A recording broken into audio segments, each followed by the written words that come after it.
சீர்காழி அருகே வள்ளுவக்குடி கிராமத்தில் இயங்கி வரும் அரசு ஆரம்ப சுகாதார நிலையத்தை இடம் மாற்றக்கூடாது என மருத்துவமனை உபகரணங்கள் பொருட்களை எடுத்து செல்ல வந்த லாரியை சிறைப்பிடித்து போராட்டத்தில் ஈடுபட்ட மக்களை போலீசார் கைது செய்தனர். இது தொடர்பான விவரங்களோடு எமது செய்தியாளர் ஞானவேல் இணைப்பில் இருக்கிறார். ஞானவேல், கிராம மக்கள் போராட்டத்திற்கான காரணங்கள் என்ன? முழு விவரங்களை பதிவு பண்ணு. வணக்கம் பத்மநாபன்.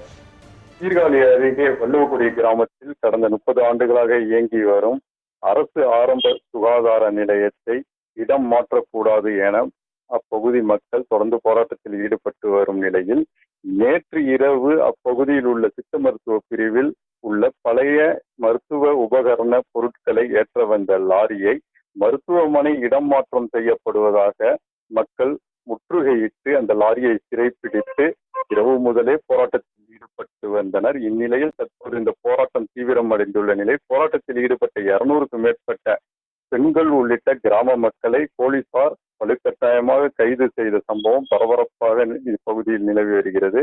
அதாவது மயிலாடுதுறை மாவட்டம் சீர்காழி அருகே வள்ளுவக்குடி கிராமத்தில் கடந்த 30 ஆண்டுகளுக்கு மேலாக அரசு ஆரம்ப சுகாதார நிலையம் இயங்கி வருகிறது. இந்த அரசு ஆரம்ப சுகாதார நிலையத்தை வள்ளுவக்குடி, மருதங்குடி, அரூர், கொட்டாயமேடு, குமாரக்குடி, பத்தக்குடி உள்ளிட்ட 20க்கும் மேற்பட்ட கிராமங்களை சேர்ந்த பொதுமக்கள் அவசர சிகிச்சை மற்றும் மருத்துவ பரிசோதனை போன்றவை செய்து பயனடைந்து வருகின்றனர். இந்நிலையில் இந்த கட்டடம் பழமையாக இருந்ததால் புதிய கட்டடம் கட்ட அரசால் நிர்ணயிக்கப்பட்டு ரூபாய் 1 கோடியில் அருகில் புதிய கட்டடம் கட்டப்பட்டு கடந்த 6 மாதமாக அவை பயன்